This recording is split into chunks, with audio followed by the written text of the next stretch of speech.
Good morning, everybody. Happy Friday. Lots to get to on today's episode of Gojo and Golic. Victor Wembanyama out for the season with deep vein thrombosis. We will talk about what this means for his career, what's next for him. And Zach Martin of the Cowboys is retiring. He announced.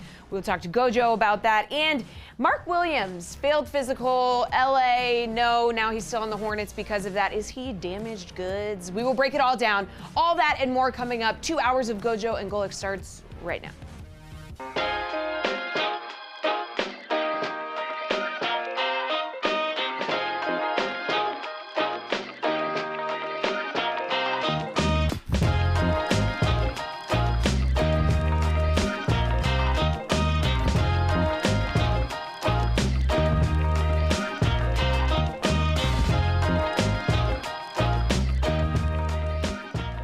What's up, everybody? Welcome to Gojo and Golic. Mike Golic Jr., Mike Golic Sr., and Jesse Cofield with you guys. Fun show coming up. As always, make sure you download, subscribe, rate, review us, leave us a 5-star rating, and watch us here live Monday through Friday from 8 to 10 a.m. Eastern on the DraftKings Network. Subscribe and hit the bell on the YouTube channel. Guest-wise today, Eddie Olczyk going to join us, NHL analyst off the top of hour number 2 to help break down what we saw last night. Ben Solak from ESPN going to help us try and prognosticate a little bit of the quarterback offseason. Has a great article up on ESPN.com right now about some of the reclamation project quarterbacks that we've seen alter NFL seasons. Baker Mayfield, Sam Darnold, where they might affect the NFL next in Sam Darnold's case, and which quarterbacks may also be in line to follow in their footsteps. Plenty to get to there. But, Dad, last night, man, that was a tough one to take on the chin here. Canada goes and wins in overtime of the Four Nations Cup. The dull thud of Connor McDavid's goal hitting the back of the net in overtime as he goes out and makes me eat crow as I jokingly tweet about Connor McDavid legacy games becoming the next thing bantered about on First Take. He shoves me directly into a locker and gets the win for Team Canada. What a dud. Listen.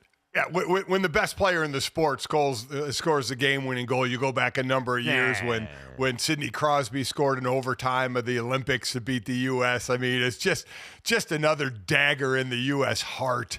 I mean, listen, Canada scoring first wasn't something new. They've done it all tournaments, so there wasn't really a worry. But, man, I tell you what, we just talked about it before we came on. USA was peppering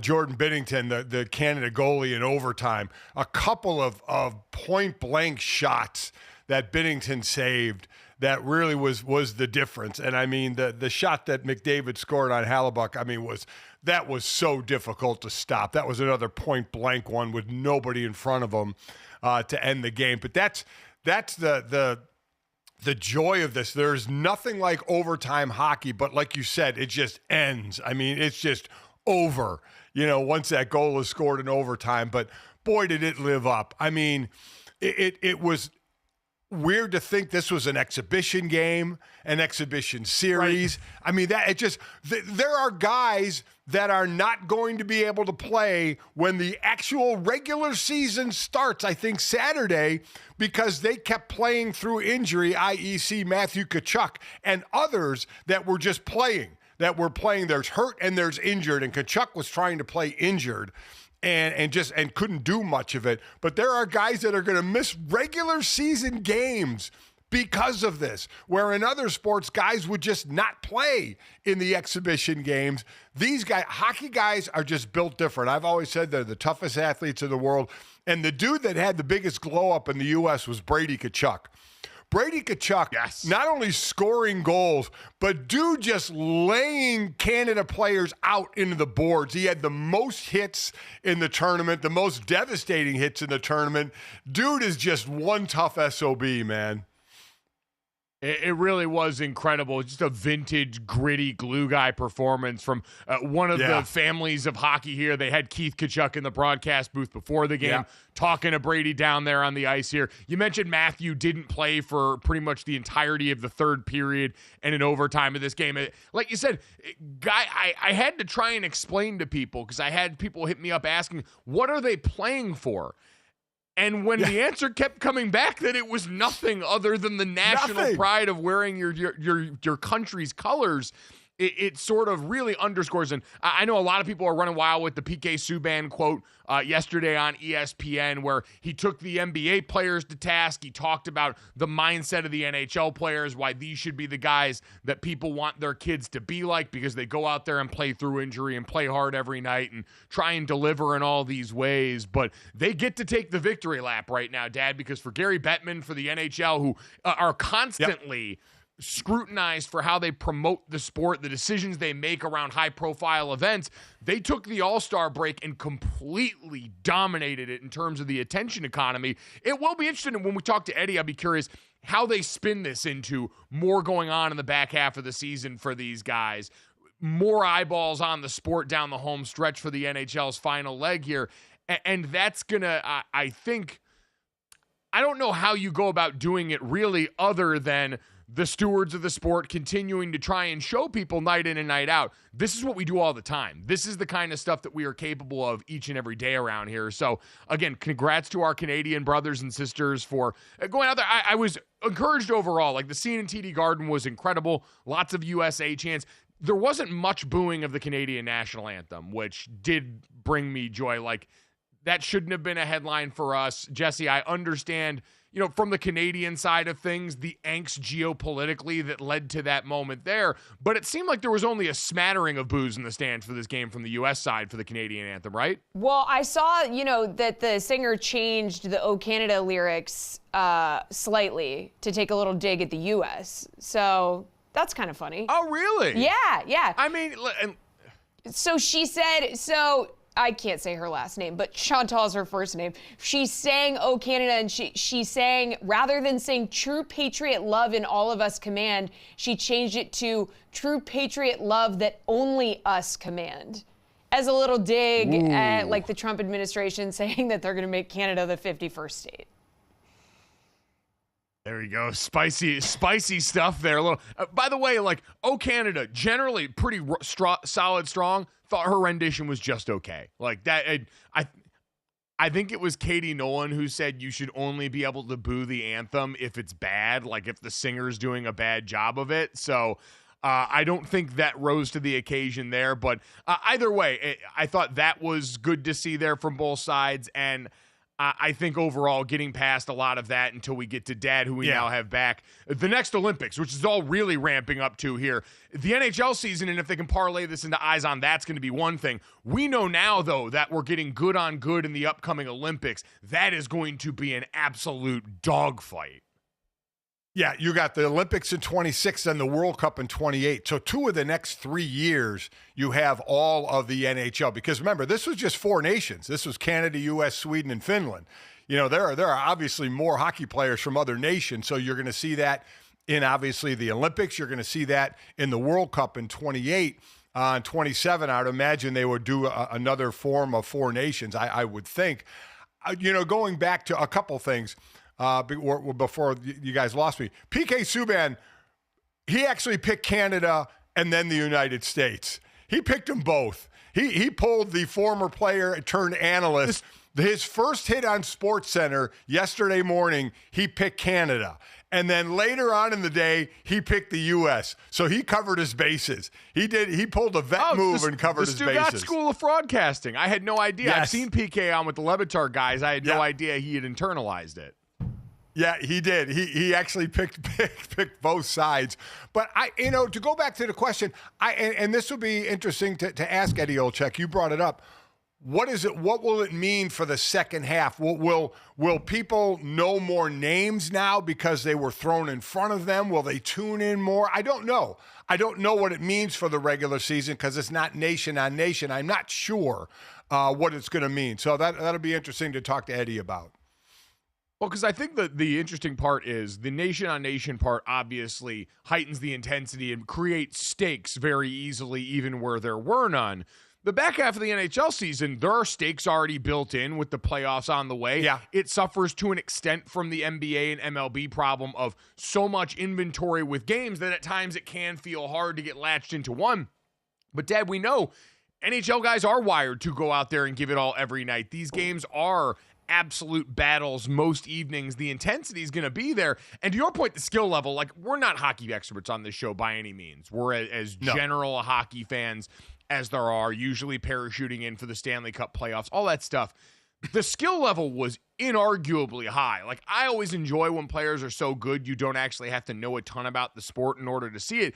And you could see the skating, the passing, everything about what went on was incredible high level. So you got studs everywhere. So I think that maybe could be it, is you get a few more household names out of it. You get a few more for casual fans. A lot of hockey players and a lot of hockey fans are working overtime, helping their casual buddies learn a little bit more about what's going on. And now you've just got a few more names added to the fold, the way that we usually see reserved for the Olympics, that people can take back with them now to the rest of the NHL regular season if they get a game that's going to be on national TV and all of a sudden in the promo they see a guy they're familiar with.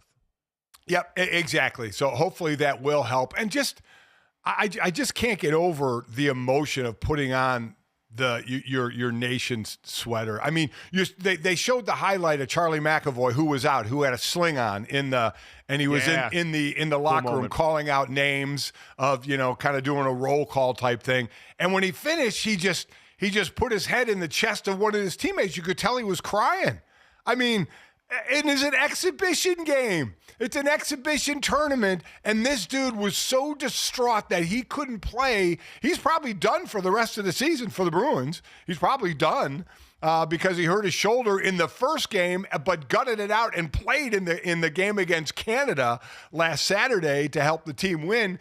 And then he's in a sling. He's got an infection in his shoulder, but he just buried his head in his teammate's chest and started to cry. I'm like, oh my God.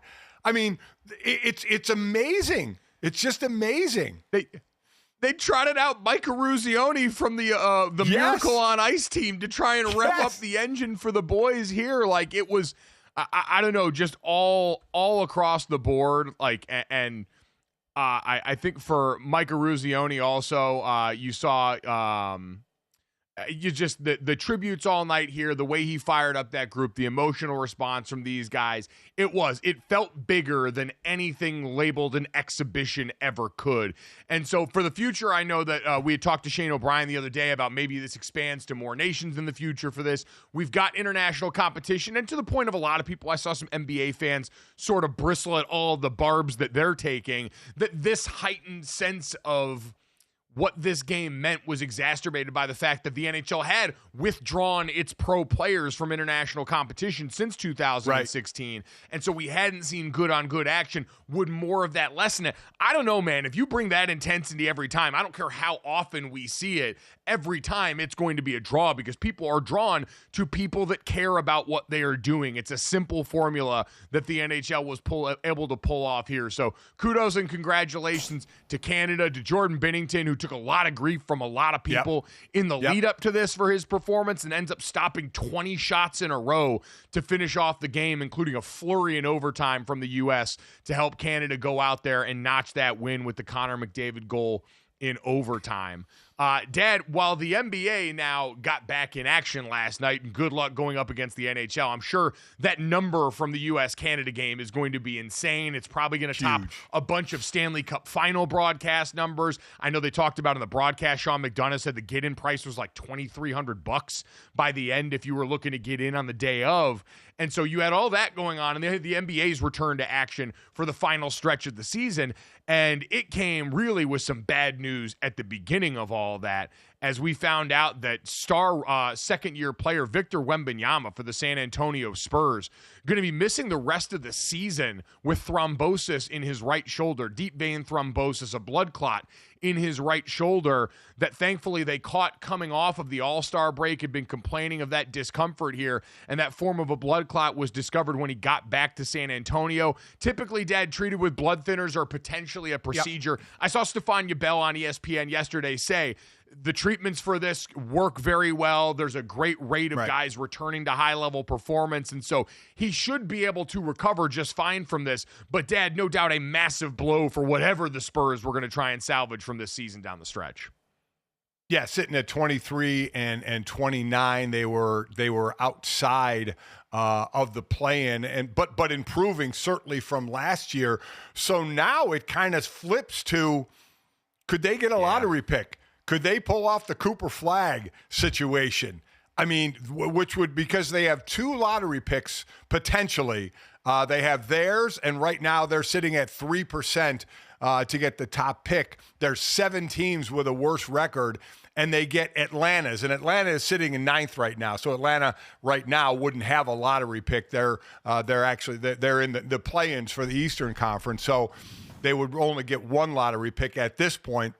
And I don't know if it would be high enough to get a Cooper Flag. But like I said, there's 7 teams with worse records, including Washington, which only has 9 wins to San Antonio's 23. So I don't know if they're going to be able to pull it off. You never know. Hey, maybe we'll get the frozen card, like the talk for Patrick Ewing way back when, the conspiracy theory to try and get Cooper Flag on San Antonio. But what a loss. I mean, listen, he doesn't hit the 65-game minimum to get any awards. He was the clear-cut favorite for Defensive Player of the Year, averaging 24 points, 10 rebounds, leading the league with almost 4 blocks a game. So he had been living up to expectations. Now it's just a matter of what they can pull off in the draft. The Wemby stat that stuck out most to me was that he had already taken 403 three-pointers and blocked 176 shots this season. No player in NBA history has ever finished an entire season with those numbers, and he did it before the All-Star break. That's insane. And it's why what you just mentioned, Dad, becomes the tantalizing carrot dangled in front of certainly San Antonio fans. But, man, the rest of us kind of wondering, are the Spurs going to do this again? When David Robinson gets hurt and all of a sudden they wind up with the number 1 pick that turns into Tim Duncan and gives them the Twin Towers that begin San Antonio's run as one of the teams that constantly was in contention or winning championships, could you wind up, to your point, they're not going to be able to bottom out enough, I think, to catch a team like the Wizards for the best odds for getting into the lottery and having one of those ping pong balls bounce their right way. But they might be able to get close because they were a bad team already. And Chris Paul was pretty candid. He's like, they couldn't put me on someone else's shoulders and have me block shots the way that Victor Wembanyama has and affect teams defensively. So they, I'm sure, are going to be awful down the home stretch of this season. And can they be awful enough to get themselves within range where something funky happens and now all of a sudden you would potentially pair 2 of the best bright young talents together again? Yep. And remember, they traded for De'Aaron Fox, who is eligible for a max of 4-year, $229 million, which I'm sure they're going to do to keep some youth with Wemby. It is amazing. It just shows you about the NBA of today. With you mentioned the 403 3-pointers and 176 shots blocked. Now, the blocked shots you get, he's 7'5", but 403 attempted threes. He played in 46 games. That averages to just under 9 3 attempts a game for a 7'5" player. You want to talk about the direction of the NBA. Some think it's the wrong direction of there's too many 3-pointers, but that just goes to show you the versatility of this dude.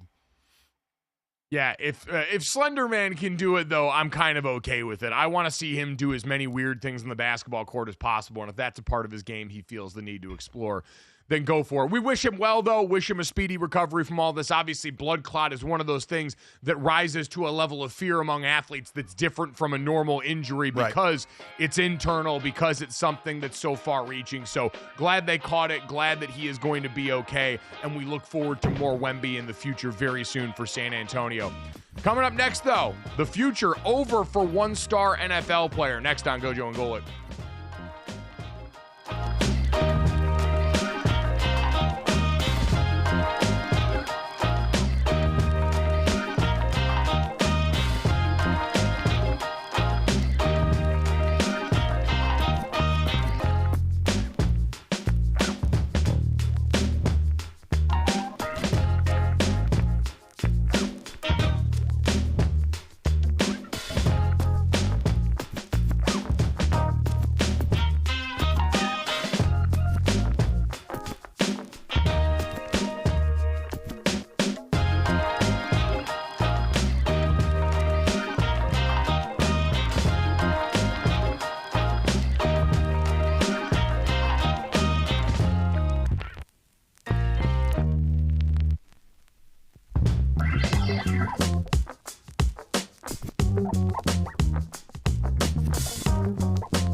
Welcome back to Gojo and Golic. Jesse Cofield, Mike Golic Jr. and Mike Golic Sr. here. And on this show, we love to give big men their flowers. So we got to talk about someone who's retiring from the Dallas Cowboys, Zach Martin, calling it a career.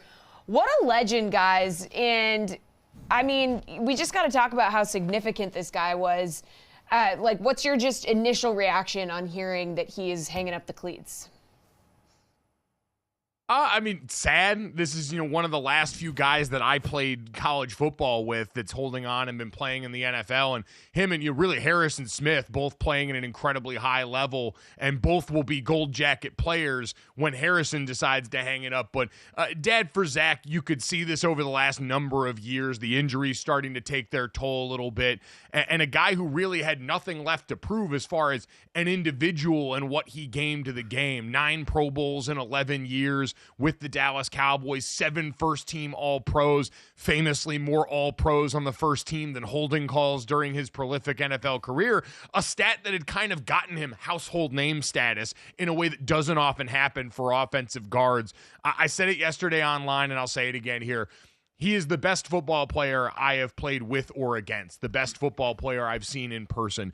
Deadly consistent, a technician for the ages, stronger and more athletic than he gets credit for, and the model of consistency day in and day out. He is everything you want a star player to be on your team. And for the Dallas Cowboys, Dad, he was the capstone in an offensive line group that ushered in a great era of that Dallas rushing attack for so long in the mid-2000s when it was him, Travis Frederick, Tyron Smith, Doug Free on the right side, and a group that paved the way. And ultimately, like a lot of other Cowboys greats, Dad, and I feel like this is going to be the takeaway for a lot of people that weren't able to have their career punctuated in Big D with a championship to go along with the gold jacket that he'll get fit for.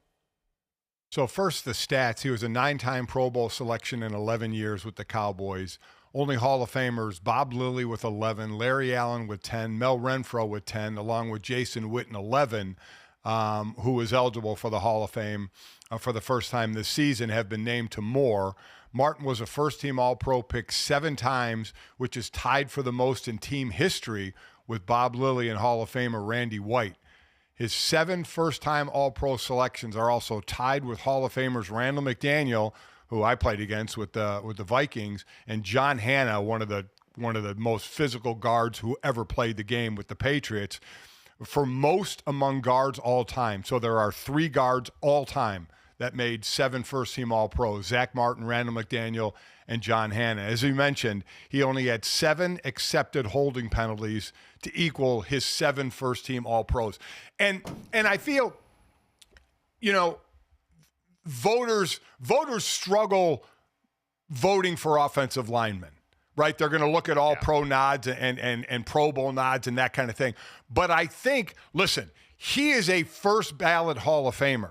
And if he's not, I will be stunned. And I think what the easy stat that a voter will hang on to is that fact that he had 7 accepted holding penalties and 7 first-team All-Pros. That's just something that's unheard of. It's unheard of. So I think that will give the voters kind of an easy, my God, look at that stat, because that stat's going to be highlighted in the 5 years he has to wait to put on a gold jacket. But to your point of on the field, so you look at the Cowboys, they're going to have 2 of the greatest guards of all time that played in the NFL. One, a technician, and I agree, he wasn't given enough credit for how strong Zach was. But the other, Larry Allen, who may have been the strongest, the strongest little different weight class with those 2 guys in terms of the physical ability. Yeah. I think Zach would be the first to admit that. Larry Allen was a road grader that I was glad I actually retired the year before he came into the league.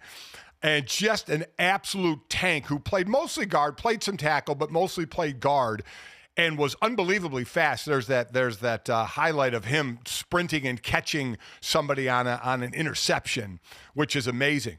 But they'll go down, the Cowboys, as to have 2 of the greatest guards to ever play the game in Larry Allen and Zach Martin. Zach Martin reminds me of another Hall of Famer who I played with and against. I played against him when he was at Penn State and I was at Notre Dame. He was a senior and I was a freshman. But then we were teammates with the Houston Oilers and then played against each other when I left, and that was Mike Munchak. Mike Munchak's a Hall of Famer as well. In my comparison is Mike Munchak is the guy I played against who got in the exact same stance every time, every single time. was just the model of consistency. Run stance, pass stance, exactly the same. Zach Martin was the same way. You couldn't get a read on his stance, and just an absolute technician on how he blocked you. It seemed like he would lose leverage, he regained leverage. It seemed like he was out of position, he regained position. It was just an incredible situation to watch, and I'm still blown away at the lack of acknowledgement he got in college. It blows my mind that he did not get the acknowledgement in college that he deserved. He was the MVP of a bowl game, so there was that here, the MVP of the Pinstripe Bowl to finish off his career. It was also interesting, too. I went back and watched the footage of draft day when he got picked, and you've got everyone in the booth going off about how Zach could credibly start at all 5 positions on the offensive line, and I truly believe would have been a Pro Bowler at tackle in the NFL, without a shadow of doubt in my mind, was the best offensive lineman in that class, but ends up going and playing guard for a Hall of Fame career. And like you said, will be on at least the short list of the 3 best right guards, let alone guard in general, in NFL history, and should be, in a world with any justice, a first ballot Hall of Famer at offensive guard. I know there's weird politics at all these positions, but it should be a no-brainer based on what he's done and accomplished.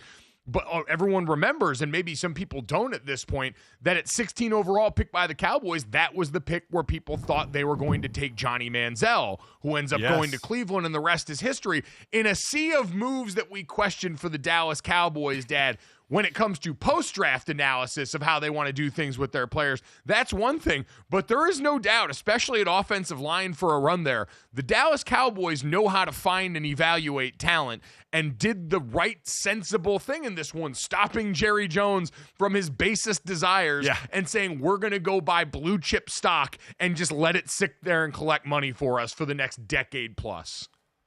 Could you imagine? Yeah, Jerry Jones, if those that don't remember, Jerry Jones wanted Johnny Manziel and had to be talked out of it. I mean, wow, what a difference there. And the one thing about Zach is listen, people are going to say, oh, we're homers. You played with him. He played at Notre Dame. We played at Notre Dame. There's no denying his greatness. But also, he was a great leader. And I don't mean a rah-rah guy. He was not a lot for words. But he was one of those incredible leaders by example. Just his work ethic, playing through injury, just working out, practicing. He did it at Notre Dame, and he did it with the Cowboys. He's so well respected by players around the league and his teammates. And I almost think that's as cool or as big as a Hall of Fame career, when you're just a natural leader by example. Well, I mean, think about how much it clearly resonated and the respect that he had in that locker room. People say a lot about players from younger generations and the Gen Z guys that have come up now and the different relationship with the game. Micah Parsons is one of the posters for that. The guy has a podcast. He's very outspoken, opinionated, a guy who's taken his platform as a current player and used it for all that. And that guy was so moved that he felt like and brought up Zach Martin's name as one of the guys he didn't want to let down. It got him a little trouble because it got positioned against Mike McCarthy. But he was one of the guys where he felt devastated personally because he knew, hey, this might be Zach's year, and what that guy's meant to our locker room cannot be expressed in words. And so the fact that it resonated that much where it leaks out in spots like that shows you the effect in that locker room. And yeah, Dad, as far as my locker room, Zach was a year younger than me at Notre Dame, so I played 4 seasons with him, or was in South Bend 4 seasons with him. And I always think of great players as people that have to kind of be poorly adjusted. Like, you got to be kind of a sicko if you're going to be someone that accomplishes above a certain level, because it takes a maniacal approach. It borders on unhealthy in the way that you have to obsess about this. Zach is the most deeply normal superstar and all-time great at his position I think you will ever meet here. A guy that fit in any locker room he was going to go in, a guy that was just truly one of the guys and never stood out or distanced himself or separated himself in any way, even though you could tell very early on. Like, I always joke and tell people, Zach's redshirt freshman year at Notre Dame, he was a 275-pound freshman from Indiana, and he's not playing that year, and we're going through practice, and he did certain things so naturally well in practice just based on how his body moved, his general way about things, Our O-line coach at the time ended up making up a drill to help the rest of us do something unnaturally the way Zach did naturally. So you could just tell he kind of had that. Our D-line used to call him the warden because in one-on-ones, he'd just put you in cuffs and escort you past the quarterback. He was that model of consistency, but he never was better than anybody else here. He was always right in the mix as one of the guys. And I do think, to your point, that is as an important part of any legacy for a player who ultimately wants the respect of their peers as anything that you're going to be able to get accolade-wise now. Yep. Wearing his khakis and his polo with the first dollar he ever made still in his pocket. We were stunned. We were stunned at the Super Bowl this year that in the bounty booth right next to us, his name was up there as like making an appearance. I mean, we never heard of Zach Martin doing any appearances or any kind of advertisements or deals or anything. I'm sure he did local ones, but you never heard of anything national. And here it is. We're like, oh my God, Zach's making an appearance at a Super Bowl. That's how we should have known we were getting close to the end if he was scooping up the money that was left out here while he still had that star on the side of his helmet in theory. And I think the other interesting thing to go back and consider now, and I saw Brett Coleman on Twitter pointed this out yesterday, two of the greatest players to ever lace him up at their position picked 3 spots apart in that 2014 NFL draft was Zach Martin and Aaron Donald. Aaron Donald going 13 overall to the St. Louis Rams, and Zach Martin 3 picks later at 16 to the Dallas Cowboys. And again, you go back and look at that draft day footage, and it's the two of them locking horns at the Senior Bowl as Zach kicks down to guard for the first time that week.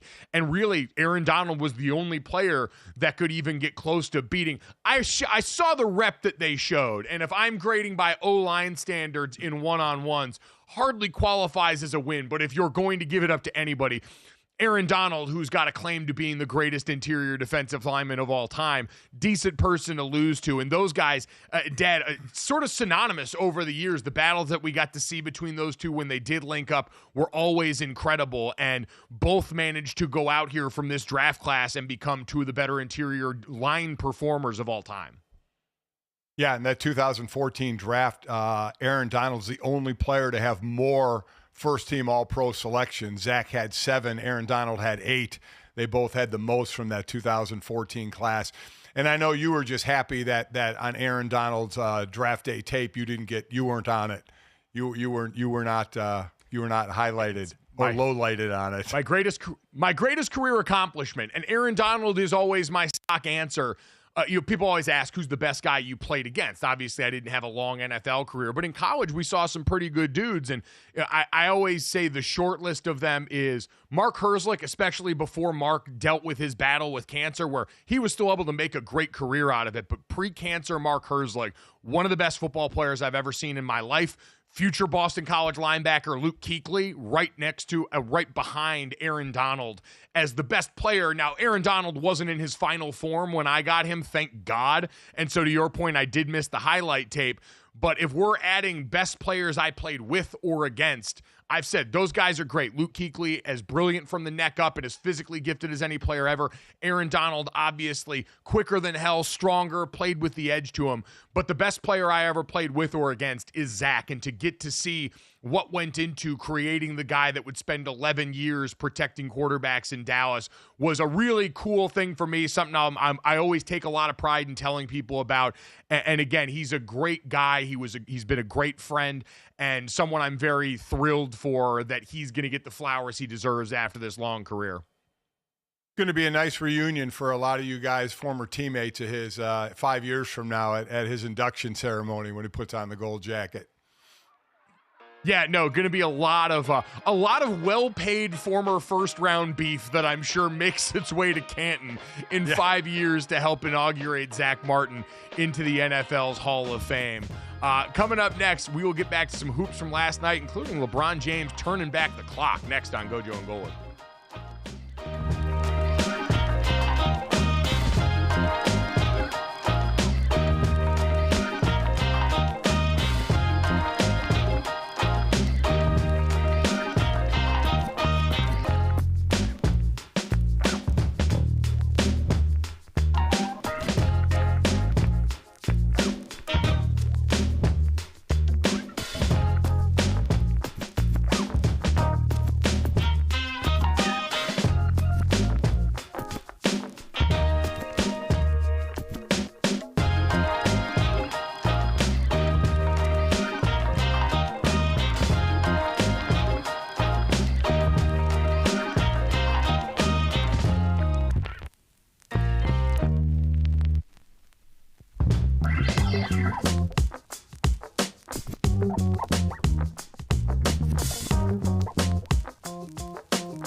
Welcome back to Gojo and Golic. Before we get into LeBron James making more history at senior, cover your ears, his advanced age, we're getting more clarity on the botched trade of Mark Williams. So here he was before the Hornets took on the Lakers a couple days ago.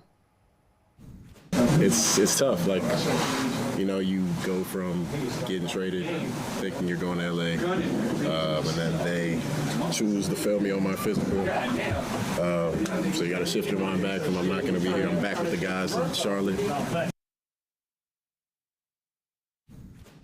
Guys, what do you make of the back and forth over this? Because Jeff Schwartz of Excel Sports said the overwhelming sentiment after conferring with multiple nationally recognized doctors is that the Lakers should not have failed Mark Williams on his physical. And Mark Williams obviously is like, I mean, it is weird. Like, he played in the game against them on Wednesday night. Like, they failed this man's physical, and then he went and played a human basketball game against them with those feet and body parts that they thought might have been an issue.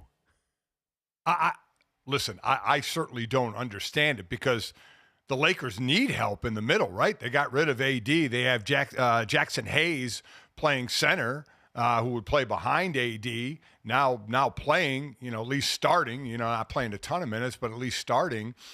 I thought they would need the help in the middle. So I honestly don't know. I mean, everybody, now the report's coming out, like you said, that he should have passed the physical, but maybe was the Lakers having buyer's remorse in who they gave up for it. But still, they basically have no big men or no depth at the big position for the rest of this season.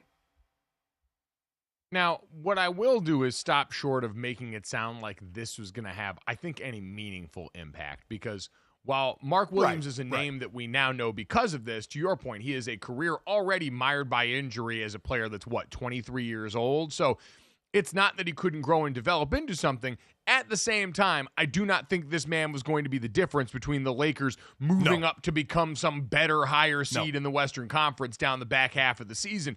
This is a proxy for an area that the Lakers need help. They would have probably continued to need help in that area even with him on the team. And so this is strange because of the circumstances. Again, the backdrop of a guy failing a physical and then playing against the team and beating, oh, by the way, the team that failed him on that physical is just interesting fodder if nothing else. And maybe eventually we'll get the truth of what happened here. But I understand it from the player and his agent side, Dad, basically also trying to, I'm sure, push back on the notion that he's going to be labeled damaged goods off this, so that there was anything wrong with him. They've got a player to protect, and so they're doing the exact right thing. Unfortunately, he is damaged goods. I mean, he's a young player who's missed a lot of games already, so he kind of has that moniker. And this this maybe added to it, but like we said, he played against the Lakers. He was out there playing. And for the Lakers, the inconsistency of having LeBron and Luka play against Charlotte, a 14-win team, and lose, and then Luka missed the game against Portland last night, who has 23 wins, and LeBron goes for over 40 again, now the only NBA player who is 40 years or older to score 40 points multiple times. They beat Portland without Luka, so figure that out. Yeah, listen, I mean, it's easy to do that when LeBron James does decide to score 40 points in an outing here. Now, the only player to have multiple 40-point games at age 40 or more, the Lakers unsurprisingly 2-0 in games where LeBron James scores 40 points. And, Dad, do you think the Lakers are worried at all about the Luka situation here? Forget long-term, because obviously he's going to be back and be better, but he has looked really, really rough since he's come over to Los Angeles. The shot's just not falling here, dealing with the lingering effects of this calf injury. It's been a tough return so far on at least the early point of the investment. Well, it has, and you wonder if this is going to be kind of a throwaway year for him dealing with the calf. I mean, we've seen the calf drop a number of players this year to miss time. And if it's something where he is already a little bit out of shape, it's a lower body injury, so it's tough. It's different than an upper body injury where you can do cardiovascular work while you're rehabbing an upper body injury. You can't really with a lower body injury, so you just get more out of game shape because you can't do anything. I just have a feeling this is going to be a lost year for them. I think LeBron comes back next year. I don't think he retires. I do think he comes back and they try and make a run, in a brand new year. I even though I know they're fifth this year, they're half a game away from the 4 slot in Houston. I don't think anybody, at least I don't, think they're a viable contender for the West. Can they stay where they are? Sure, they can stay where they are, but I don't think they're going to contend for the West. I think it'll be more about next year when Luka has a full off season to fully heal up and learn the Laker way. Yeah, what they decide the identity of next year's team is going to be when Luka is fully healthy and when they go through all this with LeBron James, who will turn 41 in the middle of next season. I know that's how time works. He turned 40 this December. He will turn 41 next December. Yeah. And in the midst of this game, Dad, where, again, it's how much can you ask LeBron to do this often? Like in this game, he also tied a career high with 11 turnovers because he's got to go out there and shoulder the load on a team and a roster that are imperfect right now at a time where we said the highs can still touch this. I don't worry about the ceiling with LeBron in certain spurts. Right. It's then how hard does the floor drop out here? How often does stuff like a foot injury kept him out of the All-Star game that had him miss a week away from the team in October? How much do those things start to rear their head with more frequency as we go forward with this Lakers team? And so I think, again, they're a difficult conversation right now because they are the buzzworthy team coming off the deadline. They did do the thing that none of us thought was possible. And now we also realize this really is a move for tomorrow and not today based on the current health, conditioning, everything surrounding Luka Doncic and what this team's going to be going forward.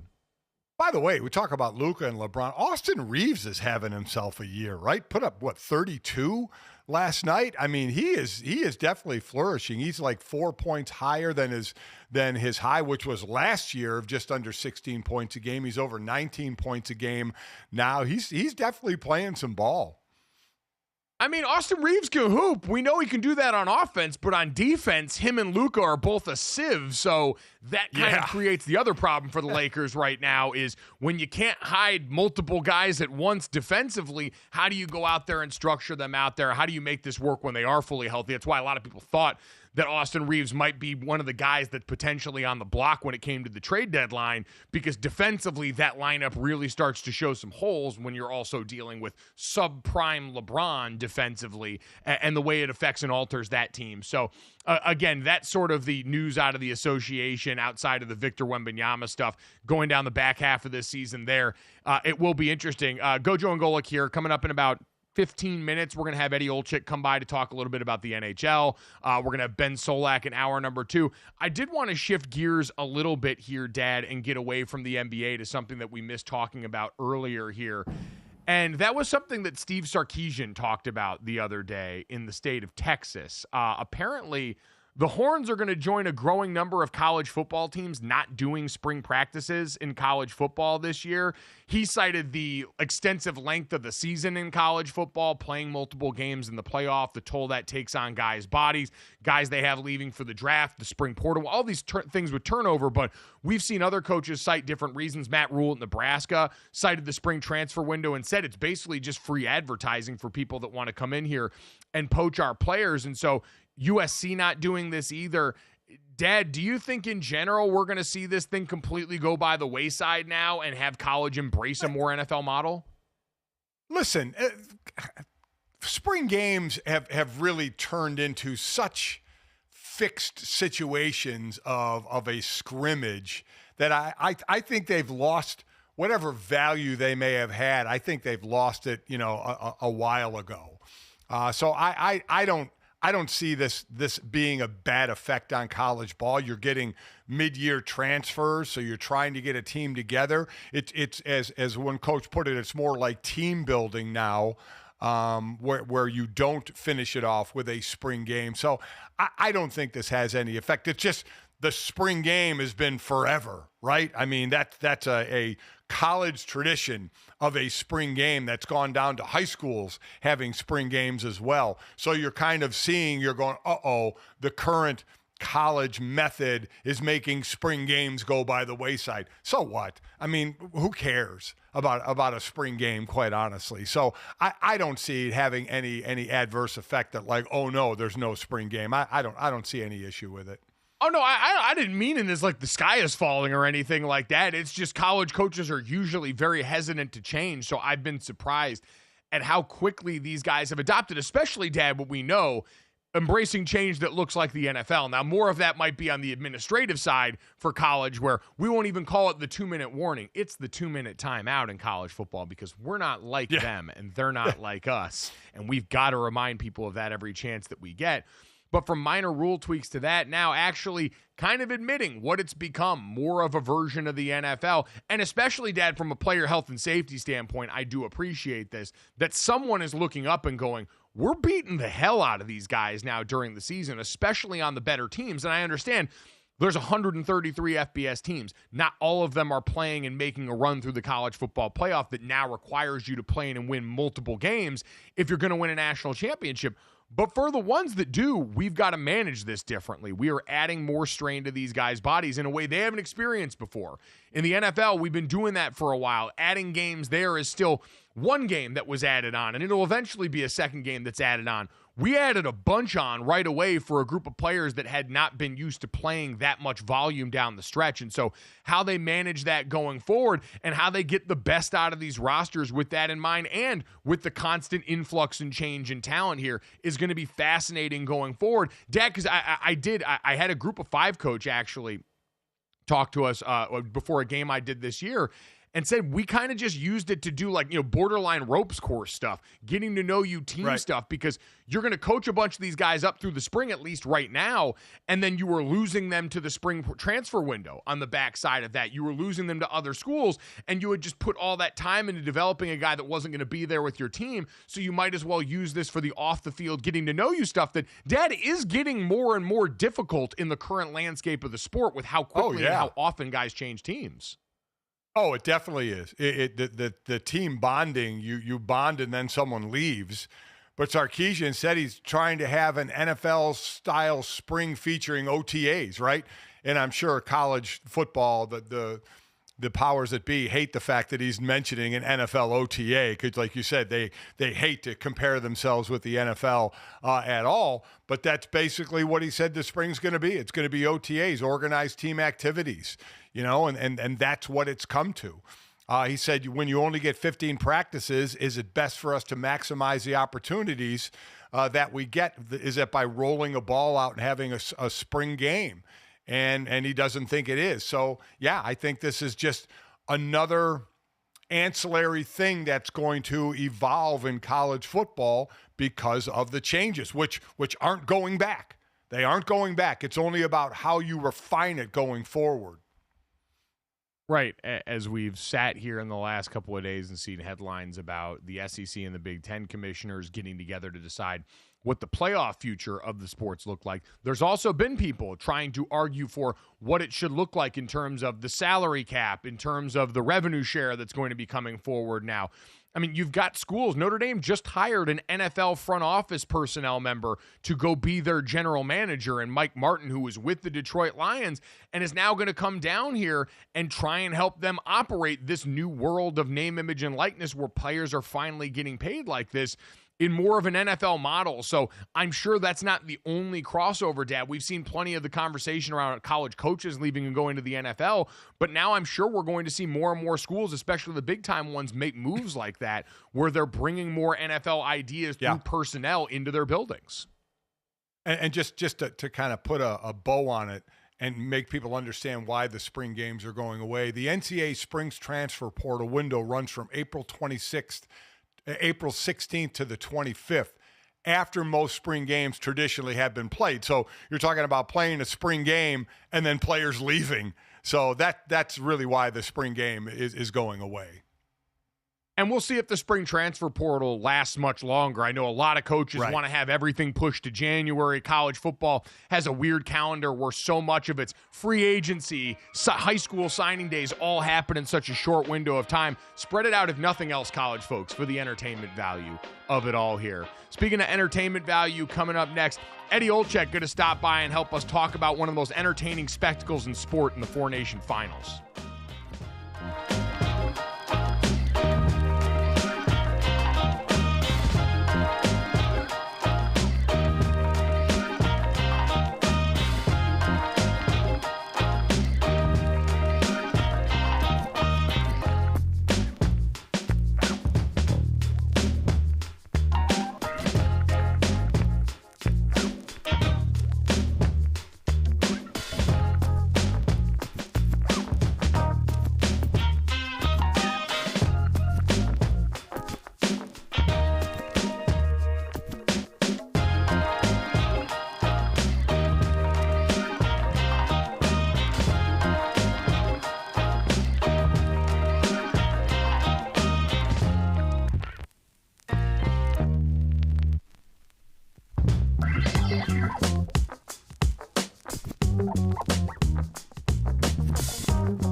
Welcome back to Gojo and Golic. While we know last night was very NHL focused, the NBA also did return, and that means we got more hoops coming up this weekend, including a big-time showdown in the Western Conference between the Timberwolves and the Rockets going down tonight. The Rockets, 4-point favorites at home, so let's cash it or trash it. Cash it or trash it is presented by DraftKings. DraftKings, the crown is yours. We mentioned the Rockets now 4-point favorites. The over-under line set at 216.5 in this game. Oh, man, the way the Rockets have played defense this year, this one's tough. I'm going to take the over just off vibes. They sit at 3-4 in a tight Western Conference race that's no doubt going to go down to the wire. Back with hour number 2 next.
All right, hour number 2 of Gojo and Golic here. Mike Golic Jr., Mike Golic Sr., Jesse Cofield. Coming up in about 20 minutes, Ben Solak going to join us, talk about some NFL quarterback destinations this offseason.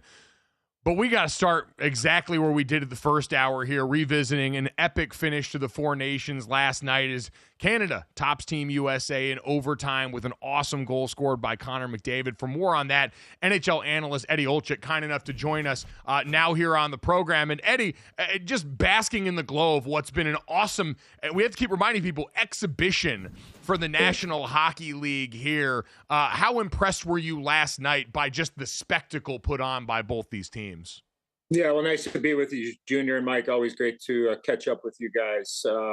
I mean, I'm not surprised. I know there was a lot of question and maybe some hesitation when going into the tournament, or even the thought about having a Foreign Nations face-off in the middle of the NHL season. And I think a lot of people thought, well, what's the energy level going to be like? Is it going to be intense? Is it going to be an exhibition? I think we saw from a couple of the games in this tournament, especially between Team USA and Team Canada, that this was for keeps. This was for having the bragging rights, so to speak. And last night's game, I mean, it had everything that you wanted. Both goaltenders played extremely well.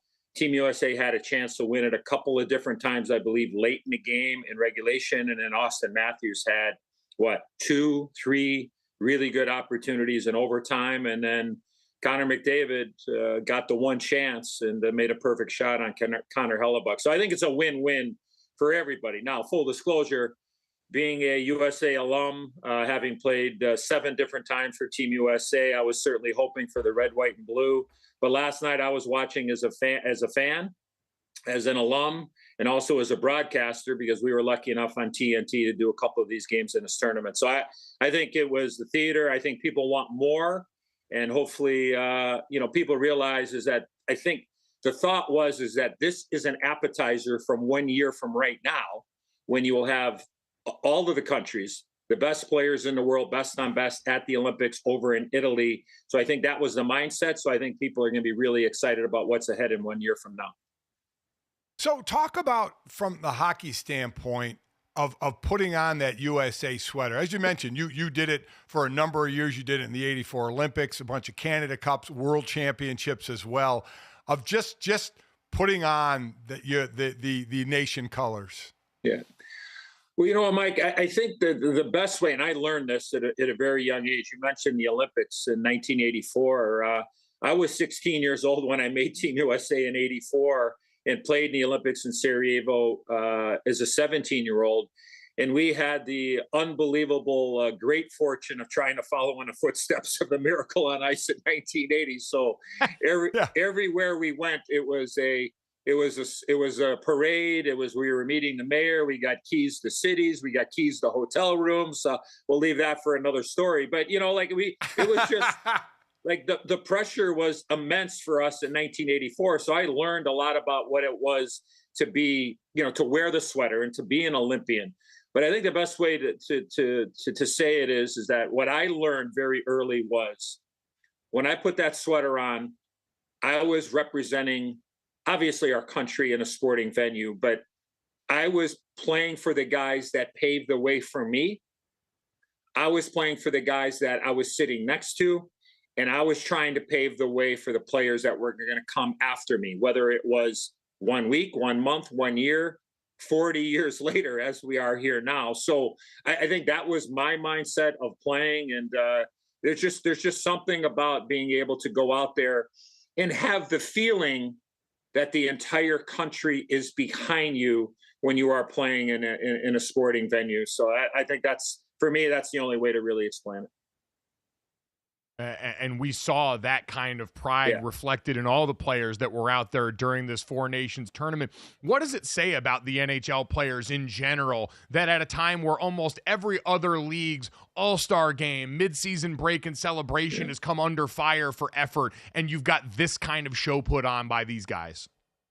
Well, I think, Junior, it speaks to how important it is to the players. And look, the players, the NHL Players Association, were adamant to the NHL. We need something like this. We want to play. We want to participate. We want the best on best. And I think what ended up happening is when you have the best on best in a four country face-off, so to speak. Look, would it have been great if we could have had the Czechs, the Slovaks, the Russians, the Germans? I mean, it'd be great to have another 4 teams.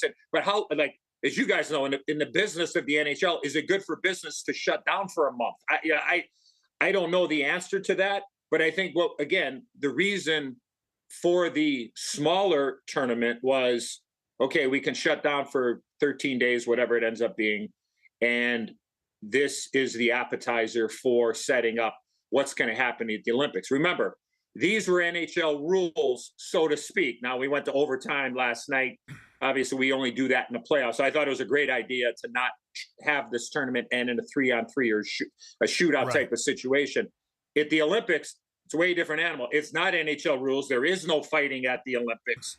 That's totally against the rules for the IIHF. So I believe that when you see the effort, Matthew Tkachuk played on one leg last night. You had guys playing in those games that weren't going to tell anybody that probably not a good idea to play and then just worry about the consequences after the fact. And I just think it speaks to what the players wanted. The league listened, and you had this tournament a year from now, the Olympics. You're going to have an all-star game in 27. And then I believe we're going to have a much bigger version of what just happened the last 2 weeks in the National Hockey League in 28. So I think hockey fans, it's a win-win, I believe, for what they showed off this last couple of weeks. Are you surprised there's not more? Because in the other sports, you get kickback from the teams, from the owners saying, wait a minute, because there are going to be multiple guys who are going to miss actual regular season games because of getting hurt in exhibition games. Are you surprised there's not more kickback from the teams?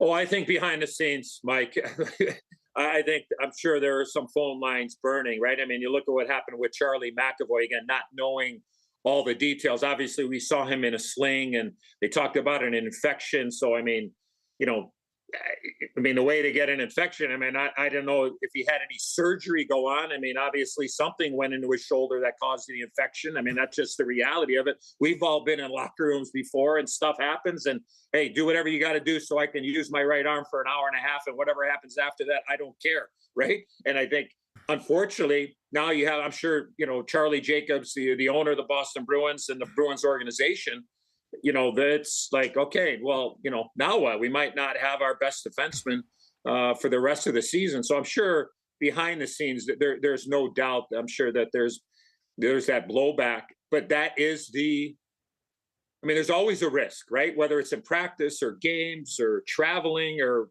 exhibition games or tournaments, there's always that possibility of somebody coming up lame and then taking away from the product where your main employer is not going to get the best out of that individual. But collectively bargained, as you guys know, and that's just the risk that they run, and just hope that everybody can come out of there unscathed. And we were talking before you guys brought me on. Some of these guys got to play at 3:00 and 12:30 tomorrow Eastern, back in their home teams. It's just like, I don't know. I don't want to say a letdown, but boy, oh boy, it's going to be a couple of steps back here. Look, you're right. There are going to be some guys that aren't going to play because they're just too banged up to what happened the last couple of weeks. You mentioned the intensity. By all accounts, we had everyone saying this is the most important game I've ever played in. The intensity rivaled the Stanley Cup final in so many ways. And while we know hockey guys would love to go and put it out in the line like that every night, it's impossible to keep that energy up over the course of every regular season game with as long as it is. But big picture for the NHL, there were a lot more casual eyeballs on this than the NHL's had outside of a Stanley Cup final or a playoff. So how do you think they go about parlaying that into more fans sticking around for the back half of this season? Can they do that? Yeah, I think to the first part of your comment there, Junior, plus these guys, for going to, plums to the wall, so to speak, you're doing this against the best players in the world for 2 weeks. That is exhausting. There is no doubt about it. But look, this is a win-win. Anytime, at least, being a hockey, so-called spokesperson, anytime that we can get eyes on us that maybe don't see us as often or aren't as casual as we would like, it's a win-win, whether it's going to be a regular season game tomorrow in Pittsburgh between the Capitals and the Penguins, or it's going to be the Rangers and Penguins on TNT on Sunday afternoon. I think we've won some fans here. Now, it's up to us as a game to keep them, but just to understand is that what you just saw was the best players in the best conditions wanting to put it all on the line. And again, country. And there's always going to be, if I could say this, I know we're up against it. As an alum and as a USA hockey lifer, our biggest rival, and I think what I'm trying to get at is why I think Canada-US to us is so important. They've always been and always will be our greatest rival. We have not been Canada's biggest rival over the history of hockey. It's been the Russians. That's okay. In order to have a rivalry, as you guys know, one team's got to win every once in a while. The other team's got to win every once in a while. Canada has had they had the upper hand in a lot of this. So I feel that's why there is that lack of respect still to this day. Now, in order to earn that respect, to get that respect, you got to beat them. Yeah, Team USA beat them the other night in Montreal. Last night, when the series was on the line, the championship was on the line, Team Canada eventually won it. So I think that led into it. We haven't had best on best hockey in 10 years. And I think when you look at it, and like, I'm not going political, I'm not. But when you look at the political climate, adding to what has gone on here recently between our country and Canada, it just seemed to gain some momentum, and the buildup and the energy and the excitement, I think, brought it to another level that maybe, I'm going to just speak for myself, that I didn't know that it could get to. And especially with Team USA being in Montreal, we know what happened with the national anthem. All that, I think, kind of fed into it. But me, as a USA guy, Canada will always be our biggest rival, regardless of what they think of us. Well, it certainly seems that the guy with the biggest Q rating bump is going to be Brady Tkachuk for the goal scoring and the hits that he put in. But ultimately, Eddie, when it came down to it, the best player in the world ends up scoring the winning goal for Canada, much to the dismay of U.S. In less than a minute, Connor McDavid, is he poised to win his first Stanley Cup? Boy, I like Edmonton. I'm not in love with him, so I'm going to say no. His own admission after the game, like he didn't think he was very effective the whole game, right? But Connor McDavid, all he needs is one chance, right? And that to me speaks to the greatness of him. And look at he is a difference maker. You need game breakers, right? We saw it in the Super Bowl, right? We see it every day in the National Hockey League, in football, right? Basketball, baseball. You got to have the stars. You got to have the game breakers, and he is certainly that. And when I saw that play develop, it was one of those where I'm watching, like I said, as a fan, as a broadcaster, and as an alum, and I see the play developing, the puck going in behind the net to Mitch Marner, and then all of a sudden I saw Team USA's defense break down, and I'm like, no, and all of a sudden it got on a stick, and I'm like, oh man, this is not gonna end well for us, meaning Team USA. And look, give him credit, but I love the honesty of Connor McDavid post-game, son. You know what? I wasn't happy with the way I played, but when the game was on the line, he stepped up. No doubt. That is not a guy you want to see with time and room, and that's exactly what he had before it went in the back of the net. Timing's everything. Yeah. Timing is everything here. Speaking of timing, we got to go. You guys can obviously see and hear Eddie Olczyk as a part of the great NHL on TNT broadcast here. Eddie, always a pleasure catching up, man. Really appreciate the time. Thank you. Great to be with you guys. Thanks for having me. Thanks, Eddie. All right, from the clash of nations to the battle for quarterbacks in the NFL, let's find out where some journeymen are heading this offseason to try and pull off a Darnold next.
Welcome back to Gojo and Golic. Mike Golic Jr. and Mike Golic Sr. here with you guys here. Thank you to Eddie Olczyk for joining us here in the last segment to talk about the Four Nations final last night here. To talk about more of the NFL offseason here, we're delighted to bring in now Ben Solak, NFL analyst over at ESPN. You guys can check him out, watch him over there, read him over there, doing an outstanding job here. Ben, how we doing, buddy? I'm doing well, man. It's the offseason, quote unquote. I was at the Super Bowl 2 weeks ago. I'm at the Combine in 3 days. I really like that this offseason actually happened at some point, but that's the NFL calendar for you. Yeah, there's no offseason. No. Yeah.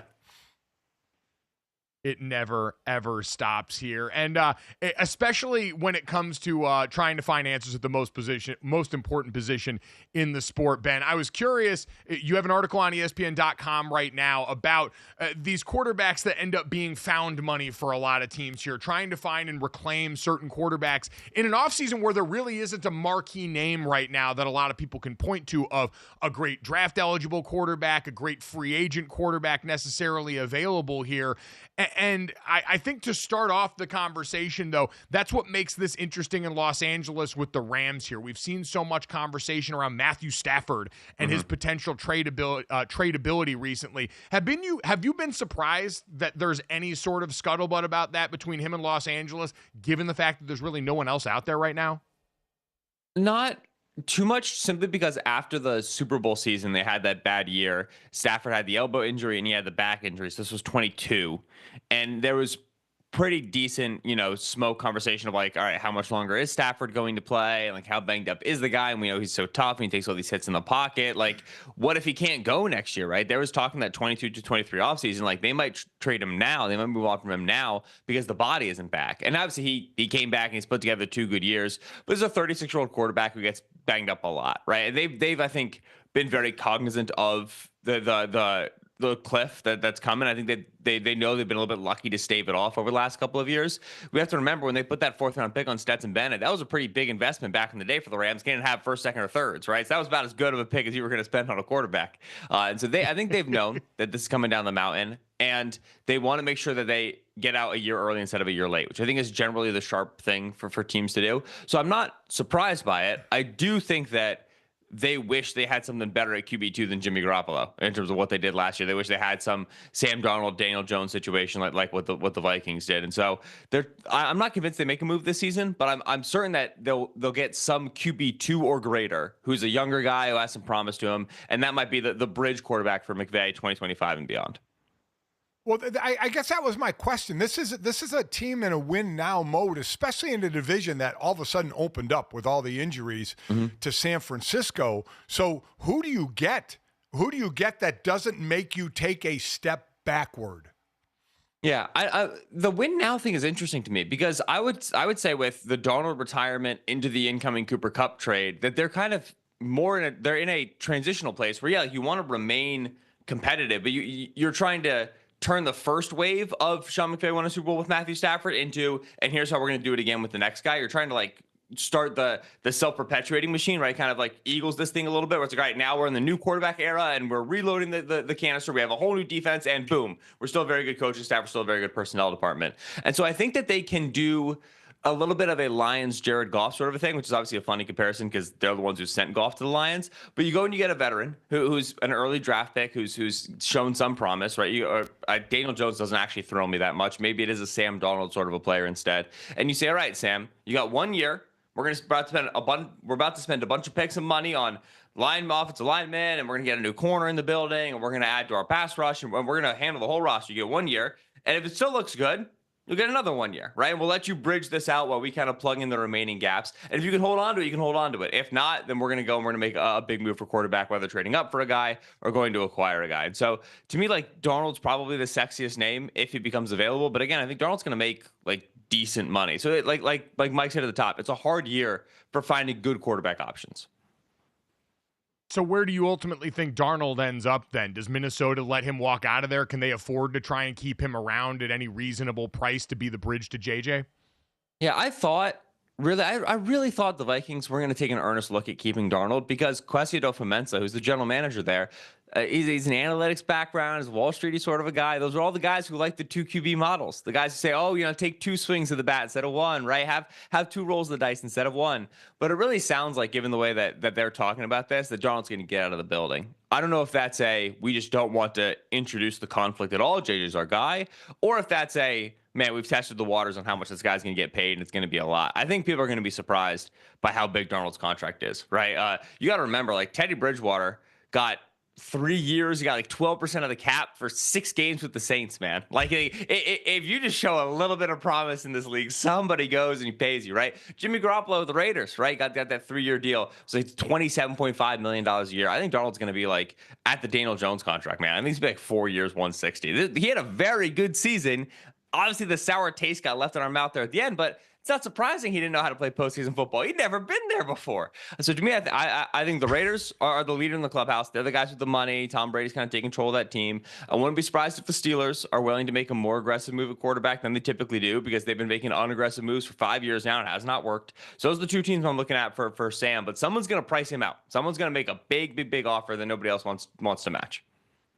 What a reclamation project he has been. Good for him to turn that around.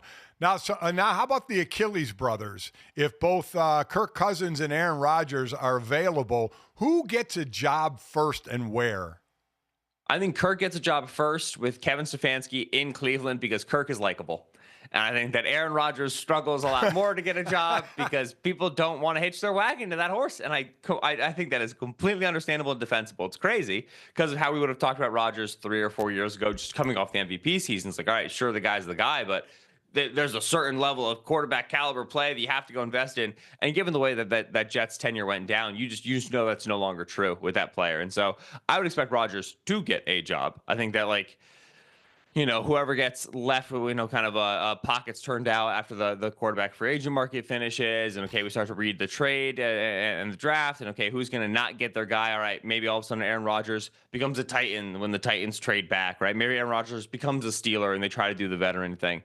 But I don't think people are going to be rushing to Rodgers. I really don't. Kirk, I also don't think many people will rush to him, but it sounds like the Browns want him to be their Deshaun Watson, cheap contract stopgap guy, and Kirk just wants to go hang out with a familiar face. So to me, that matchup makes sense. Rodgers harder to figure out. Yeah, having Kirk Cousins and that likability injected into a quarterback room that has been an abject disaster, a reputation destroyer off the field, all the above might be the salve that they need at this point. You mentioned the Eagles a little bit before here. We're getting ready for the team building season right now where everyone goes out and tries to do this. I know it's impossible to replicate what the Eagles did in one offseason, but if there was something for people to learn in a copycat league around the rest of the NFL from what the Eagles just pulled off here and try and make it actionable as we get into the acquisition portion of the season, what do you think that might be from this last year? I'm very glad you asked me this because it's been driving me nuts as an Eagles fan, and then also as somebody who's watched Howie now build two Super Bowl contenders, 2 Super Bowl winners. Everybody runs to the defensive line depth. Gotta build out the defensive line 2 deep, have a ton of pass rushers. Man, they've done that every year. And they don't go to the Super Bowl every year, right? That's obviously step one. It's obviously a non-negotiable step. But the difference between this year's defense and last year's defense, Matt Patricia to Vic Fangio notwithstanding, the difference is Zach Bond. The difference is Cooper DeJean. The difference is, all right, after you build the great defensive line, that's not reinventing the wheel. People know this. Everybody build through the trenches. The neglect on positions like linebacker and on nickel corner that Howie Roseman always, is willing to swallow. All right, we're just going to, go kind of nickel and dime that position. We're just going to try to be cheap and late round picks, middle round picks, and veteran free agents. Okay, when you hit on those guys, that's what elevates the group, right? This defense was not a good defense. This defense was a tectonically, astonishingly successful defense against playoff caliber quarterbacks for 20 weeks. It was crazy good.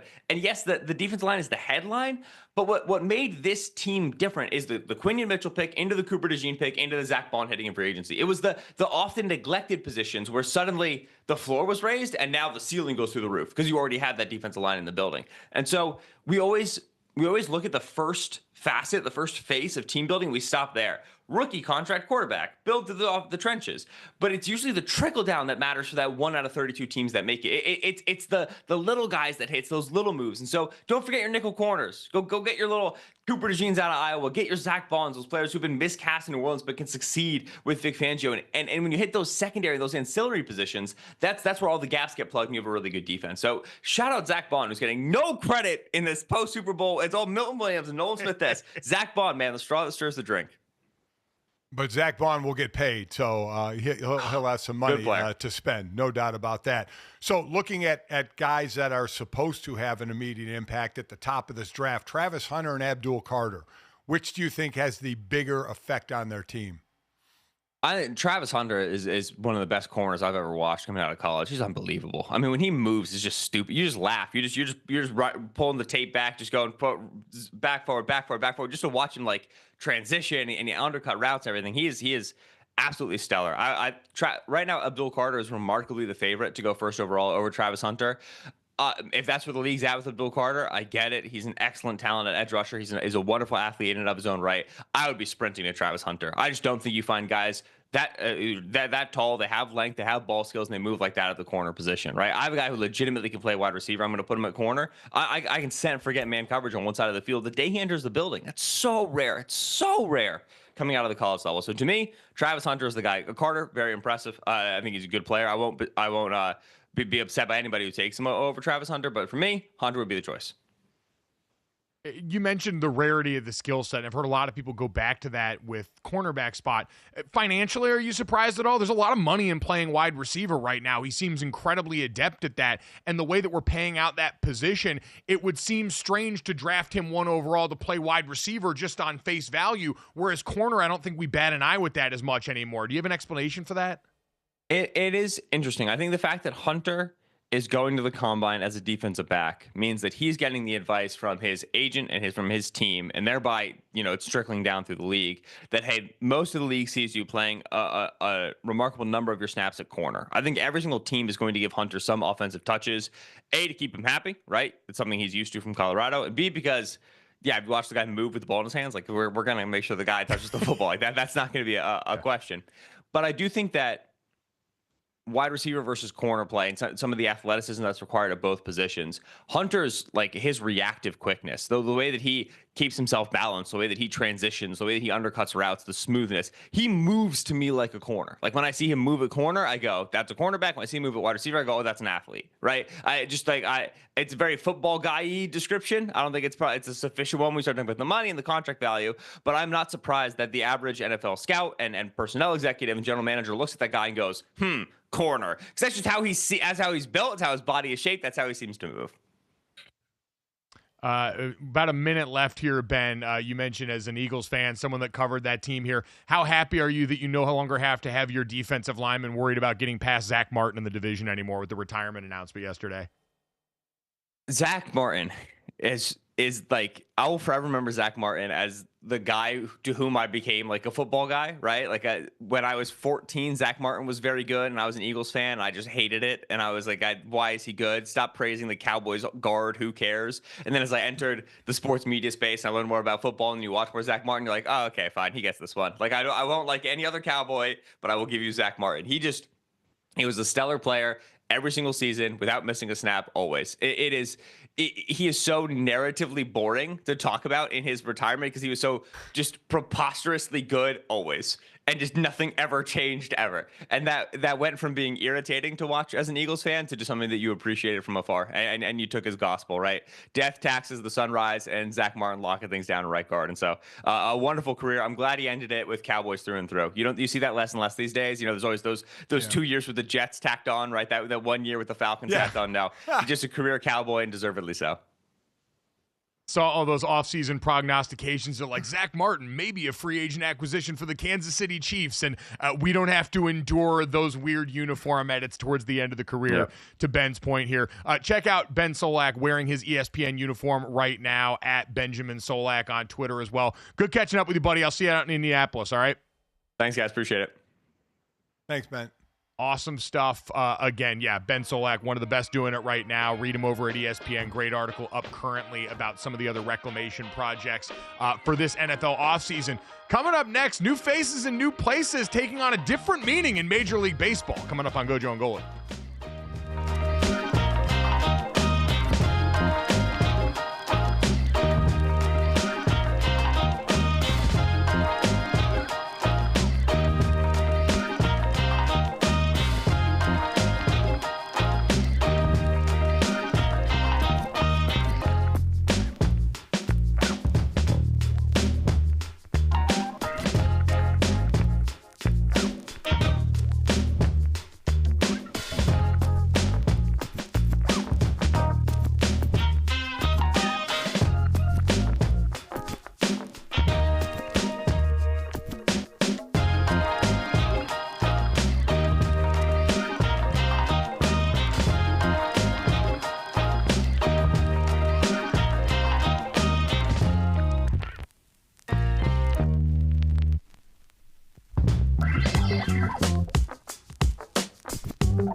Welcome back to Gojo and Golic. Jesse Cofield, Mike Golic Jr. and Mike Golic Sr. here with you guys on a Friday.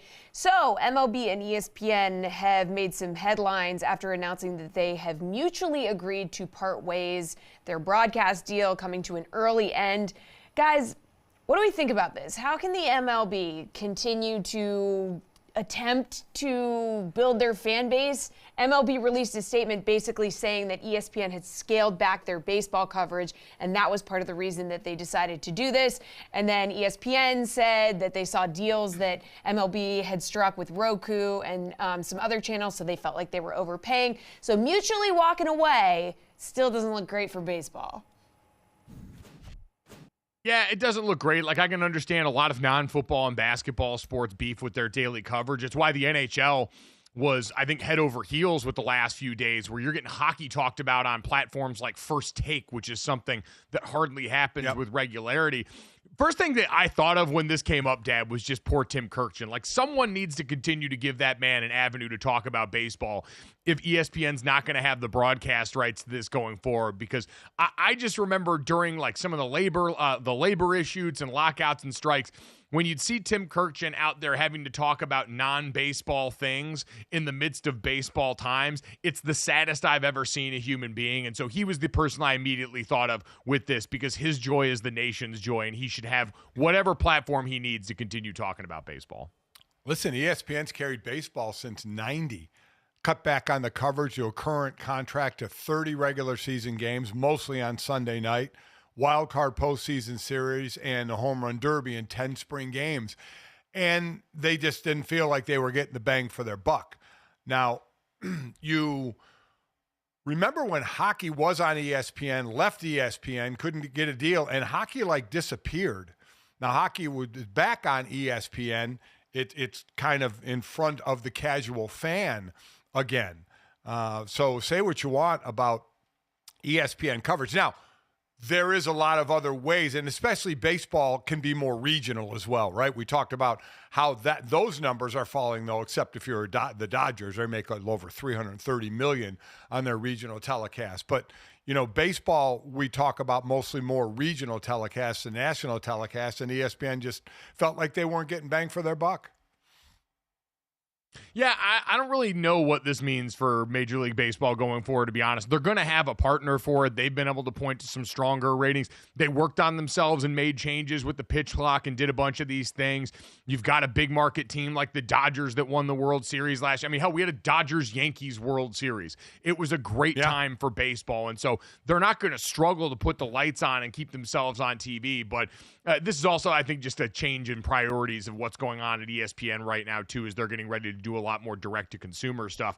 The bigger change I want to talk about in baseball, because none of you guys care about that business BS, is what the Yankees are doing now. Beards are back in the Bronx, baby. The Yankees put out a statement from their general partner, Hal Steinbrenner, saying the Yankees are altering their facial hair policy for years. It's been naked faces or bust in the Yankees dugout. And now, on the alteration, it said, in recent weeks, I spoke to a large number of foreign and current Yankees spanning several eras to elicit their perspectives on our long-standing facial hair and grooming policy and appreciated their earnest feedback.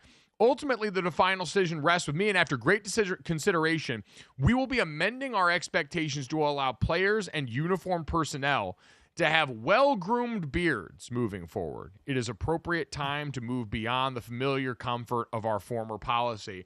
So, Dad, some people reading the tea leaves on this, wondering if this is just setting up for the Vlad Guerrero Jr. pursuit after this season or what have you. But, Jesse, I feel like well-groomed is really going to get tested quickly in this process. By the way, they were allowing mustaches. So you could have a mustache, but you couldn't have a beard, which at this point, it's like, what's going on here? Okay? Yeah, come on. You just have a mustache, you look like a 70s porn star. Exactly. I was going to say it. You look like a creep. But so let's just. Samir, I will disagree, as our teammate Samir here at DraftKings Network has grown a phenomenal mustache. Yeah, he looks a little quite creepy. Stately with it. If I didn't know him, I'd be like, See, this might be like the male-female divide on mustaches. I'd be curious, at Gojo and Golic on Twitter, what do you think of mustaches? Because when I see a guy who's able to rock a mustache, and maybe this is envy because I know I can't, Dad. I've tried to have just the solo mustache before, and despite how long and dark my facial hair is, the mustache looks terrible on me. I do look creepy, and so I'm always jealous of a guy that can rock a pretty effective stash. I think it's a tough look. I think the mustache alone is a tough look. I really do. And you're right. I think this could be the Vlad Guerrero rule, right? Because Vlad's rocking the mustache and the beard. And listen, this was an antiquated rule. I mean, just to have some now. If you're going to make the type of money the Yankees pay, now this was a rule for everybody, lowest paid to highest paid, that you had to be clean shaven. But I think it's an antiquated rule. But you're right. The what was the word you used? The well groomed. That's going to get well groomed. That's everybody. Everybody has a different version of what well groomed is. Yeah, is this going to be like Catholic school where it's got to be like, skirts go down to your fingertips type thing? When I was in Catholic high school, for guys' hair, it couldn't touch your shirt collar. I don't know what arbitrary distinction the Yankees are going to put into this, Jesse. Which, by the way, can we just talk about how in Catholic school they've got the rule that's no long hair for boys, and then the main boy has long hair, that's Jesus Christ, has long hair? What is the deal? Very famous main boy, JC, is rocking the locks in every picture. Now, we can dispute some of the things about Jesus and what his hair would have looked and felt like, etc. But yeah, the Jesus they put up at my Catholic school, Dad, definitely had hair that was touching the collar. Yeah, that certainly seemed to be hypocritical. No doubt about it. But it's a rule you had to follow, just like the Yankees rule you had to follow. I don't know if it's changed in Catholic schools now. I haven't had a kid in Catholic school in years, so I don't know if that's changed in some places. Yeah. I'm not really sure. Know. Now, it's like in a locker room where you understand that, coaches always say, I'm going to treat you guys fair, but fair isn't the same. I have not once turned water into wine or multiplied fish and loaves. And so you're going to tell me that, hey, JC's kind of living by a different code because he moves different. I would sort of understand the two of us are not the same. And so if you want me, Dean Custon, to come in your office and cut my hair, then I'm going to have to do that. Yeah, he's like the starting quarterback, right? Where there's different rules for him. Yes. And you just point, you just say, can you do the things that he does? I mean, no? Well, then you're going to live by different rules. Are you guys are like bad Catholics here. Isn't the whole point that Jesus, we're supposed to all treat each other the exact same? Isn't that why Jesus died on the cross? God's son is being treated the same as everybody else. Isn't that the whole point of the Bible? I don't know. That's overrated. He kind of got treated. It's overrated. It's kind of like a quarterback, though, where he didn't get treated like everyone else. He got treated way worse than everybody else. I feel like for speaking up and doing what he did, he got it way worse. It's how we QB wins all of these guys here. They get more blame and more credit than everybody else, and I feel like JC was early to market on that one. God, some Catholic is going to be so mad at me for even extending this comparison here. I just didn't want to cut my hair. Yeah, Catholics have their own issues that they need to deal with, so I don't think they'll worry about what you're saying.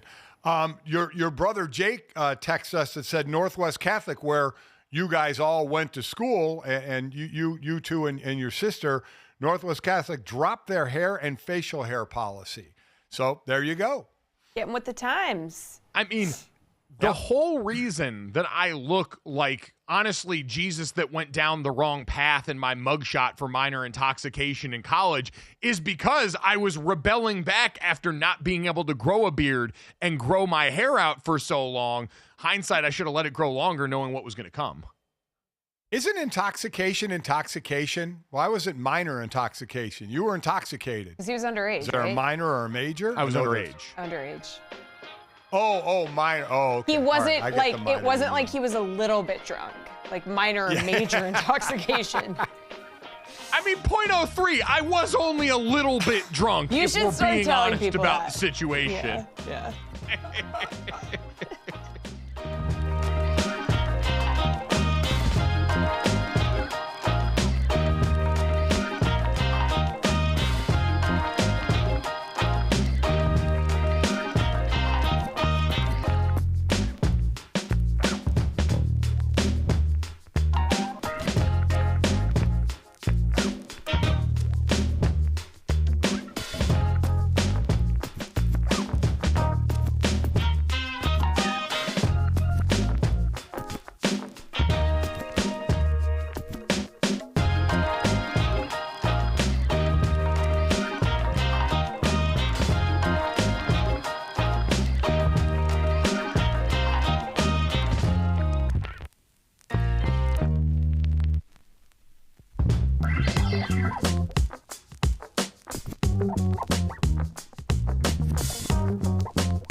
All right, let's wrap up the show in this week the way we always do. This, that, and the third. 3 quick stories to send you off into the weekend. Download, subscribe, rate, review us, leave us a 5-star rating. Watch us here Monday through Friday from 8 to 10 a.m. Eastern live on the DraftKings Network. And make sure you subscribe to the Gojo and Golic YouTube channel. Hit the bell there so you're ready for anything. Like our great guests, thank you to TNT on NHL or NHL on TNT. Strike that. Reverse that. Hockey analyst Eddie Olczyk for joining us to talk about the Four Nations final between the U.S. and Canada last night, and ESPN's NFL analyst Ben Solak for joining us. If you missed that, check it out wherever you get our podcast or right here as soon as we finish up on YouTube.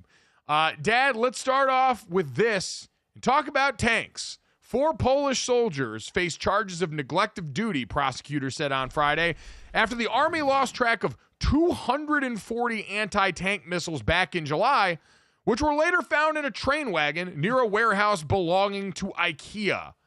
I know that IKEA, famous for making furniture that's confusing for Americans to put together, and for I have never had serving meatballs in their store. I guess it's been a long time since I've been to an IKEA, but I never had the meatballs that everybody apparently raves about. Apparently you can get a side of anti-tank missile with that now. Yeah, the Swedish meatballs. It's a Swedish company, the Swedish meatballs. Yeah. Now, these soldiers can face up to 5 years imprisonment for losing anti-tank mines. I mean, that's just stunning. But kind of aside from that, the best part of an IKEA store, Jesse, I don't know if you've ever been in an IKEA. I highly doubt it. The best part of an IKEA store is the carts that you push around are 4 independent moving wheels. So you can actually move crab walk. The cart sideways. Yes. It's the only place I've ever seen that's had 4 independent wheels on it, and you can move it sideways. I love it. That's the most dad thing I've ever heard in my life. Like, man, let me tell you about the wheels on those IKEA carts. You just hit nirvana. Your eyes just rolled back into your head when you were describing that. Oh, imagine when I first walked into an IKEA and realized it. I was just like, because I'm the cart pusher of the family. When we go out shopping anywhere, if there's a cart, I'm the cart pusher. And that was an absolute revelation at IKEA. Just absolute revelation. Hot take, when you're going to a store for a big run, being the cart pusher rocks. I love the responsibility of being able, especially when it gets heavy and you got to do a little bit of working in corners, navigating around other carts. It's kind of like that same satisfaction we talked about yesterday, Jesse, when you were out, of parallel parking in front of a crowd of people. Like, going and nailing that in a high leverage situation, to me, is like wielding a heavy cart when you're inside a store. See, I like to be the one that disappears for like 30 minutes and then comes back with a bunch of stuff that we don't need. Oh, see. Also an important role. Yeah. Yeah, I love filling the cart up and taking the cart in traffic and being able to weave through the different stations, like at a Target or something like that, weave through the clothing section and just show my skill at cart pushing. I think it's an absolute skill. Achieved peak dad. Going back to the original point of this story, 240 anti-tank mines.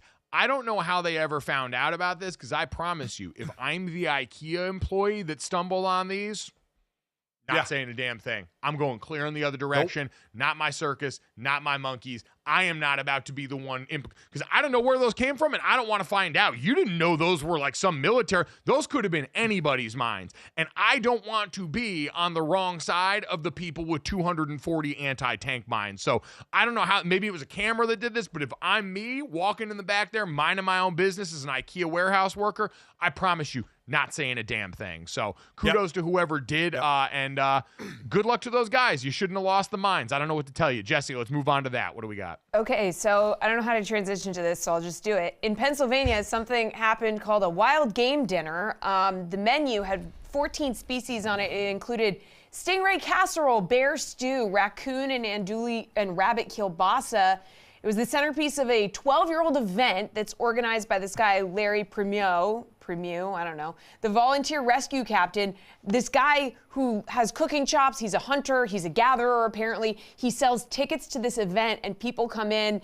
And actually, when I read it, I was just kind of like, this is random. But apparently they're also raising money for like youth events. So they're trying to get kids away from computers, cell phones, get them out there in nature. So respect that.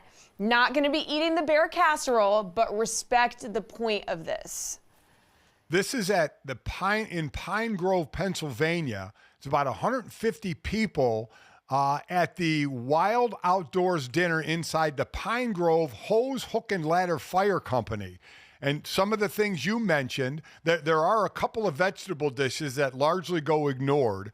And to add on to the things that you mentioned, Jesse, there's roasted gray squirrel, bobcat lo mein, wild boar ham, coyote teriyaki on a stick. That's interesting. They also have had in the past wood duck, snapping turtle salami, smoked eel, beaver shepherd's pie, goose and sauerkraut, and groundhog chili and chorizo. This year's chili? mystery meat. Groundhog chili, yeah. I mean, the sentient animal that tells us the future of the seasons apparently can be reduced to a chili if you believe in yourself. The mystery meat this year was alligator, which I have had and is delicious, by the way. Yeah, no, thank you. The raccoon and Dewey sausage served with cheddar mini pierogies. Wow. I just feel like with all this stuff, you read the article and they're like, yeah, you got to like smoke it for 20 hours to get the gamey taste out of it. And it's kind of like, okay, maybe we just shouldn't eat it. There's a bunch of these animals that I've never looked at and thought delicious. Like bobcat lo mein. I don't want to eat a bobcat. Bobcats are pretty. They're cute. Yeah. And they said the bear stew tastes like beef. You notice like when you say some odd food, it tastes like chicken. Well, they said the bear stew tastes like beef, which, you know, I guess if you don't know what it is and it looks like beef, you would just eat it and think it's beef when it's actually bear. Which, like, let's just eat the beef Speaking then. of beef, Jesse, speaking of beef, let's get to the third here and finish this off in a way that's much more appetizing to some people. So Amazon Studios has acquired or is now in a partnership with James Bond, like the family that owns the IP for this. So apparently they're taking over the franchise. And Jeff Bezos has taken it upon himself to crowdsource who should the next James Bond be. He went on to Twitter and just said, who would you pick? And guess who everybody's saying in the comments? To the surprise of no one, Henry Cavill. Come on, man. He was born to play this role. Did you guys see in the Mission Impossible thing when he cocked his arm like it was a gun? Like, hello, James Bond. I go Idris Elba. Too old, 52. Not gonna work. Too old. I mean, the dude looks fantastic. It shouldn't matter the age. He looks sophisticated and he looks tough enough to be Bond. I think he would be a phenomenal James Bond. He would be, but So Henry Cavill is the best for it. I'd agree Henry Cavill is straight out of central casting for a movie that I have never seen. I have never watched a single minute of a James Bond movie in my entire life. Really? I can throw that in the heap with Indiana Jones that I played GoldenEye all the time as a kid, loved the game, but all of the references in there meant nothing to me. I have never seen a second of a James Bond movie in my life. The greatest Bond to me was Sean Connery. He was the ultimate James Bond to me, Sean Connery. He had that distinguished look. I mean, he was it. He was it. So just don't bring who's the young kid everybody thinks is good looking that played the Bob Dylan Timmy Chalamet movie. Yeah. I mean, no, dude, I could fight Timmy Chalamet and win. I could fight Timmy Chalamet and win, so he can't be James That's exactly Bond. right. Yeah. I mean, the thought of him beating somebody up is as laughable as Tom Cruise beating people up. Yeah. I mean, so just don't hit me with any of that. Yeah. No. Listen, that is Lisan Al-Gaib. You shall respect where respect is earned, all right? That man went out here and tamed the Dune worm, and you think he can't be James Bond? Grow up, Peter Pan, Count Chocula, and put some respect on Timmy Chalamet, who's had a couple of months for it to really set the tone for the rest of this year. We're going to set the tone here. Download, subscribe, rate, and review. Leave us a 5-star rating. Enjoy the weekend. We'll be back Monday. Combine next week. Talk to you then.